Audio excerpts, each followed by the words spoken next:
வணக்க மக்களே, welcome to Tiruchendur. வாங்க திருச்செந்தூர் கோவிலின் இன்றைய தரிசன நிலவரம் என்னவென்று பார்க்கலாம். செவ்வாய்க்கிழமை முருகப்பெருமானுக்கு உகந்த நாளான இன்று காலையில் ஏராளமான பக்தர்கள் சுவாமி தரிசனம் செய்வதற்காக குவிந்தனர். மக்களே, தற்போது நான் வீடியோ எடுக்க சொல்ல டைம் சரியாக 1 மணிலிருந்து 1:40 இருக்கும். கட்டண தரிசனம் கவுண்டரில் மட்டும்தான் பக்தர்கள் குவிந்திருக்காங்க. அதுபோல் பொது தரிசனத்திலும் பக்தர்கள் நார்மலாகத்தான் இருக்கின்றனர். முதியோர் தரிசனத்தில் பக்தர்கள் ரொம்ப குறைவாக இருக்காங்க.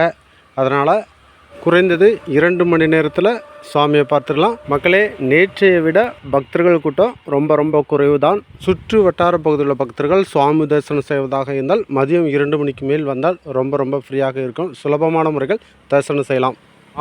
நாளை புதன்கிழமை பௌர்ணமி என்பதால் பக்தர்கள் கூட்டம் ஓரளவு இருக்கும். அதனால் வெளியூர் பக்தர்கள் பிளான் பண்ணுவாங்க. மேலும் தொடர்ந்து செய்திகளை பார்க்க நம்ம சேனலை சப்ஸ்கிரைப் பண்ணுங்கள், லைக் பண்ணுங்கள், ஷேர் பண்ணுங்கள். நன்றி, வணக்கம்.